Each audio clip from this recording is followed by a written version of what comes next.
What's up, guys? Bitcoin is over $29,000 today, and Ethereum popped off as well. Kind of had some parabolic movement in the crypto markets, but today I want to talk about central bank digital currencies. And the common question that I've gotten since 2013 when I started with Bitcoin, when I got into crypto, is don't you think they're just going to ban crypto? Or, oh, they're going to ban crypto. People just out and out tell me that. And I'm going to give my thoughts on that. It's this recurring theme, and here lately it has popped up to more prominence because of the talk of, central bank digital currencies and the rollout that it's happened in a few other countries.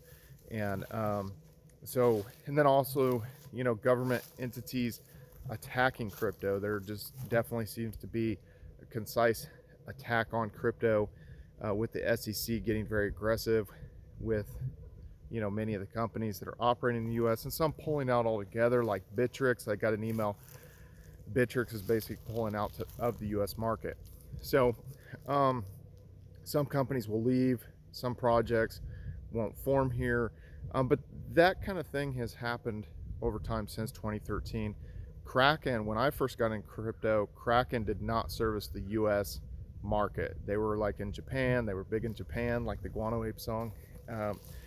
So it wasn't maybe until, I don't know, 2017, 2018, when that kind of caught more traction in the US market. Even though they were based out of San Francisco, they did not service the US market. So there's been various iterations of that. So here's the thing, and I often use this as an example. If those controlling Biden said guns are illegal, you have to turn in all your guns, what are you going to do? What do you think most people will do? You think that's going to work? The answer is no.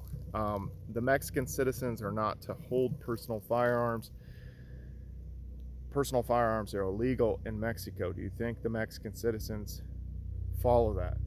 No, they don't. So, Bitcoin and cryptocurrencies are traded in, over 100 markets all over the world. So, and these exchanges operate 24/7, 365, and also we have decentralized finance now that we didn't have 3-4 years ago. So there's these new iterations that make it harder and harder and harder to stomp out Bitcoin. Also, Bitcoin and cryptocurrencies are written into a lot of the laws of the states. And if you think about the marijuana laws, some states it's illegal in some states it's legal for recreational use, and in some states it is legal for medical and recreational. Now, that being said, marijuana exists in all 50 US states and all the territories and all that.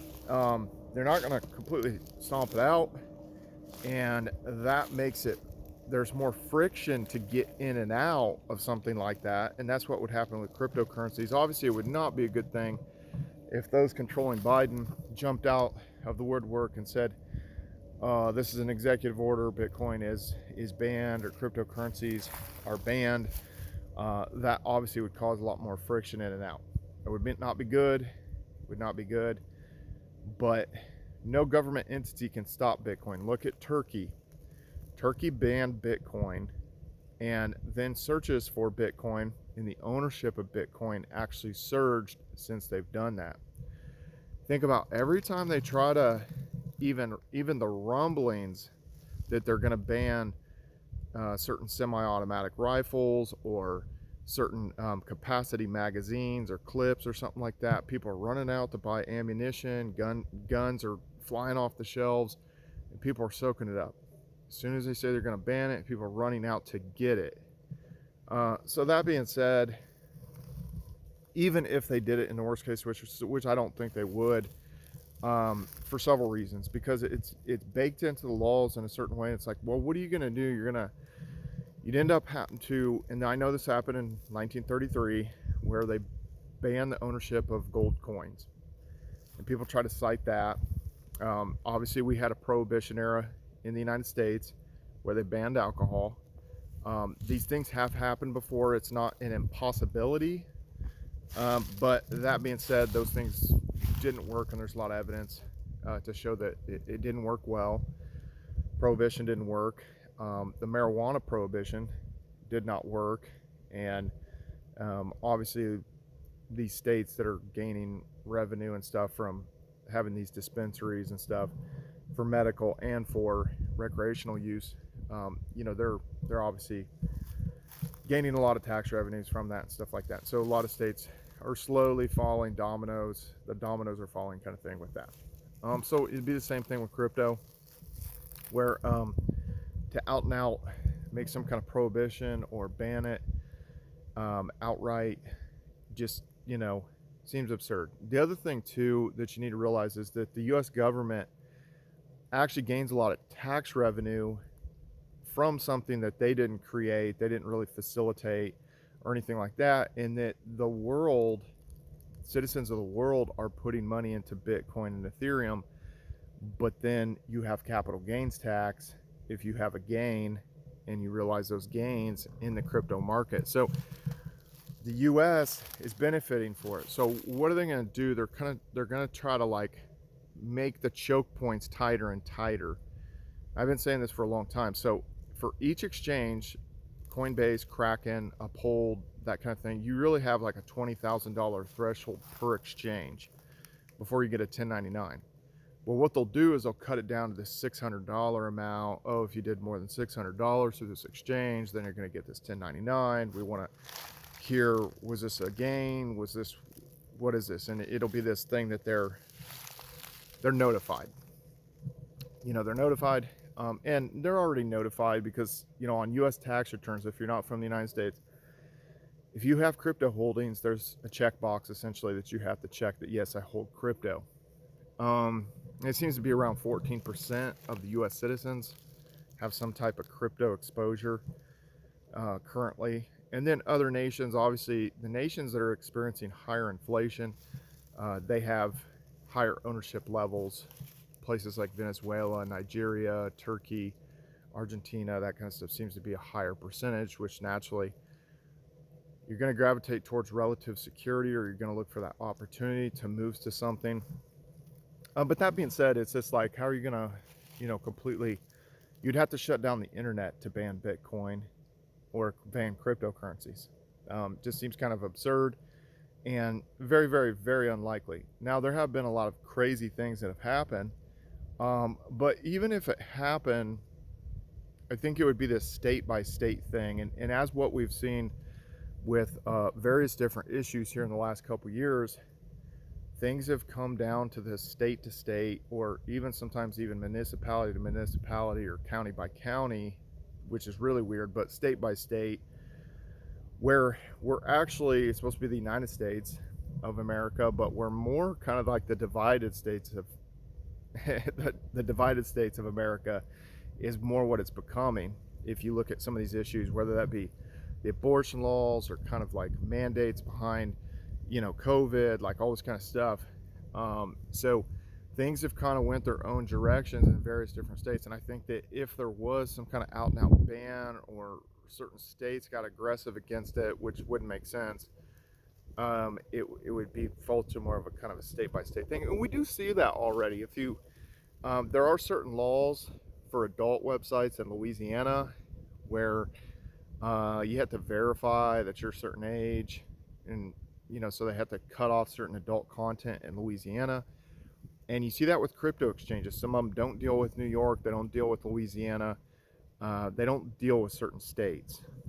So, which is a very, they just, it becomes too much of a gray area, and they don't want to end up in their own mess and stuff like that. So as far as them rolling out a central bank digital currency, to me, it doesn't make a lot of sense, because what's the difference between that, oh, somebody has numbers in a bank account and that stuff type of thing, but could be just additional controls on it. And then once they own your money and they're controlling your money, they can dictate all these things are interconnected and stuff like that. They would have more of a grip and be able to take your freedoms away. Obviously saw with like the Canadian truckers up in Ottawa with the protest a year ago. that they started locking up their bank accounts, figuring out who they were, locking up their bank accounts. So you will see kind of that financial terrorism from the government if you relinquish too much control. And this is why cryptocurrencies are so powerful. To have self-custody cryptocurrencies, Bitcoin, Ethereum, BNB, Dogecoin, Litecoin, Monero, all these different cryptos are very important to be in your portfolio.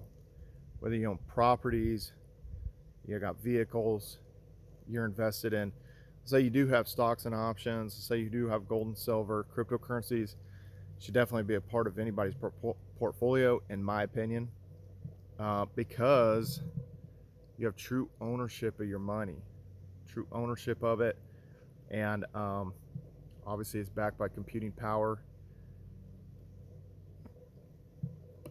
You know, computing power and scarcity and stuff like that. Suddenly started thinking about something else I heard. So anyway, guys, that's again, the likelihood that they're gonna ban it, stuff like that, is just extremely unlikely.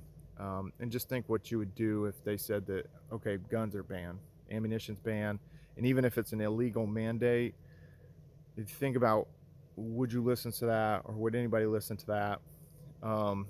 You know, and would that fly? Would that go over in the United States?